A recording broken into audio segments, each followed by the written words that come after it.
Hello বন্ধুরা, কেমন আছো তোমরা সবাই? আশা করছি সবাই খুব ভালো আছো। তো হাতে গুনতে গুনতে গুনতে গুনতে অ্যাটলিস্ট সেই দিনটা চলেই এলো যে দিনের জন্য আমরা প্রায় সকলেই অধীর আগ্রহে অপেক্ষা করছিলাম, আর প্রচুর পরিশ্রম করছিলাম, প্রচুর কেনাকাটা করছিলাম, আর প্রচুর বাইরে বেরোচ্ছিলাম। আজ আমার ছোট্ট ভাইটার জন্য একটা ভাবি আনতে যাচ্ছি, অবশ্যই দিন ধান করে এবং সমস্ত রীতি রিবাজ সব কিছুর সঙ্গে। তো সারাদিন একদম ভিডিও বানাতে পারিনি, কারণ প্রচুর তাড়া ছিল আর সঙ্গে ছিল প্রচুর ক্লান্তিও। তো গাড়ি উঠে ভিডিওটা স্টার্ট করলাম। আর সেই ছোট ভাইয়ের বিয়ের জন্য আমার সেই বিদেশ থেকে বড় ভাইটাও এসেছিলো এই স্পেশাল অনুষ্ঠানের জন্য। আমার বিয়েতেই তো আসতেই পারেনি এই সেই মানুষ। তো একেবারে ঘেমে নেই অস্থির, বড় দাদা বলে কথা। তো প্রচুর ঘেমেছে, যে ড্রেস পরেছিল সেটা একেবারে ঘেমে ভিজেও গেছে। সবাই ওকে সেটা নিয়ে হাসাহাসি করছে, দেখ সবার ড্রেস ঠিক আছে কিন্তু তোর ড্রেস ভিজে গেছে।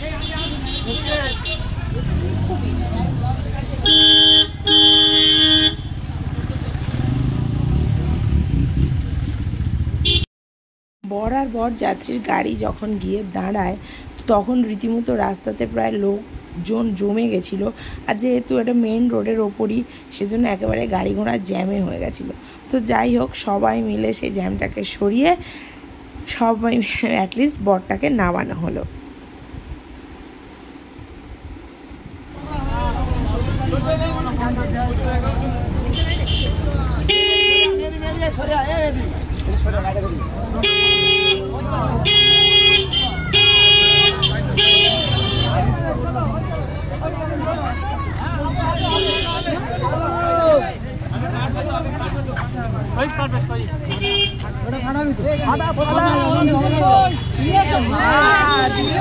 না ঠিক আছে তুই মুখে ওটা থাক।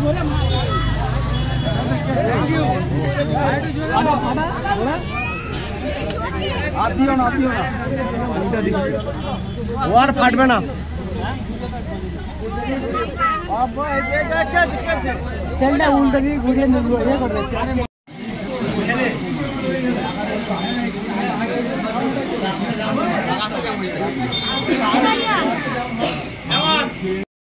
যেহেতু প্রচণ্ড গরমের মধ্যে আমার ভাইয়ের বিয়েটা হয়েছিল, তো সেখানে যতই ফ্যানের ব্যবস্থা করা হোক না কেন, যখন এতগুলো প্রায় 400-500 লোক যখন একসঙ্গে হয়েছে না, তখন ফ্যানের হাওয়া আর মনে হচ্ছে না ঠিকঠাক, মনেই হচ্ছে না যে হাওয়া লাগছে।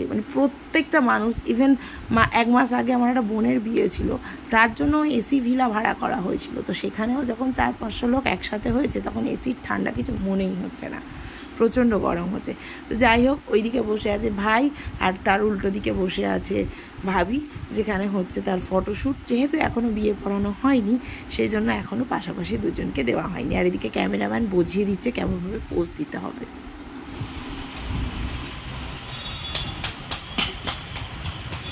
এখন বাজে ঘড়িতে 4:30, আর খাওয়া দাওয়ার যে প্যান্ডেলটা সেটা পুরোপুরি ফাঁকা হয়ে গেছে। তার কারণ সকলের খাওয়া দাওয়া কমপ্লিট হয়ে গেছে, শুধু আমি, আমার ভাবি আর ভাবির ভাবি, এই তিনজন বাকি ছিলাম। আমার ভাবি তো আজকের দিনের ব্রাইড, তো সে তো কিছু খাবে না, এটা ডিক্লেয়ার করেই দিয়েছে। তাই আমরা দুজন চলে এসেছি ওপরে খেতে। নানপুরি, চিলি চিকেন, তারপর বিরিয়ানি, আইসক্রিম ছিল। তো বিরিয়ানি অবধি খেয়ে চলে এলাম। 4:30 বেজে গেছিলো, ভীষণ খিদে পেয়ে গেছিলো, অল্প একটু খেয়ে চলে এলাম। নিচে এসছি ভাইয়ের বিয়ে পড়ানোর জন্য, সব কিছু স্টার্ট হয়ে গেছে। ওদিকে ফ্যান তো চলছেই, কিন্তু প্রচুর ঘেমে গেছে সবাই, গরমের মধ্যে বসে আছে। আজকের একটু গরম তো হবেই, নেক্সট দিন আবার আমাদের অনুষ্ঠান, দেখা যাক কাল আবার কত গরম পড়ে। রুবিনা সর্দার, পিতা মোহাম্মদ আব্দুল হান্নান সর্দার, তিনি তানার বিবাহের জন্য প্রস্তাব দিয়েছে। এই বিয়েতে আপনি মঞ্জুর? শোনা গেছে তো?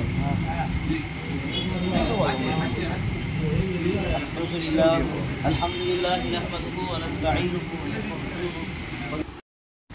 ভাইয়ের বিয়ে পড়ানোটুকু তো ক্যাপচার করতে পেরেছি, কিন্তু এদিকে ভাবিরটা পারিনি, কারণ অতিরিক্ত ভিড়ের মধ্যে কার হাতে মোবাইলটা দেবো এটাই খুঁজে পাইনি। তো দুজনেরই বিয়ে পড়ানো হয়ে গেছে। এবার বিতরণ হচ্ছে খোরমা, যে প্যাকেটটা ভিডিওতেই শেয়ার করেছি, যে প্যাকেটটা আমরা বসে বসে রাত 3টে পর্যন্ত 4জন বানিয়েছিলাম। খুব সুন্দর জিনিস, ও একটা ইউনিক একটা জিনিস। সাধারণত বিয়েতে খোরমা দেওয়া হয়, কিন্তু খোরমাটা এতটাই দেওয়া হয় কেউ খেতে চায় না, সেজন্য আমরা কিছু ইউনিক করার চেষ্টা করলাম।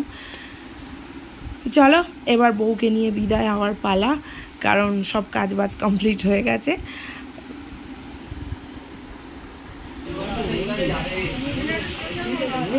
সোজা বস, এই ক্যামেরায়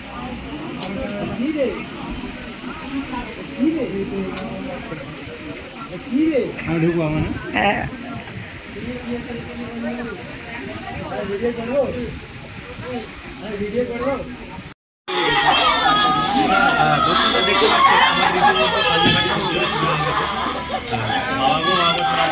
আমার ক্যামেরা খুললেও চুপ হয়ে যায়, কিছু ডায়লগ আমরা মাঝখানে শুনতে পাবো। আচ্ছা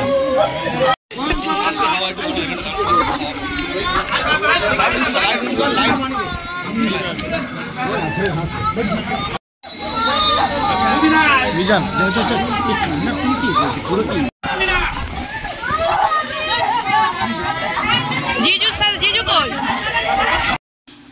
অনেক কান্নাকাটি, অনেক ইমোশন, অনেক ফিলিংস সব কিছু ত্যাগ করে আবার নতুন বাড়ির উদ্দেশ্যে ভাবিকে নিয়ে রওনা হয়েছি।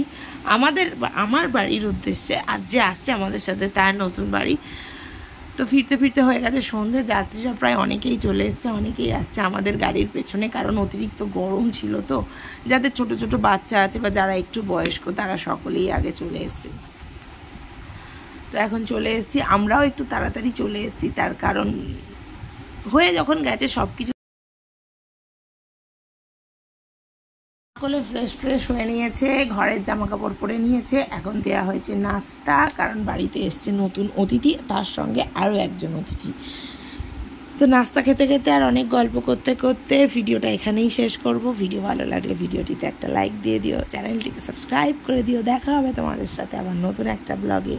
ভালো থেকো, সুস্থ থেকো, বাই বাই।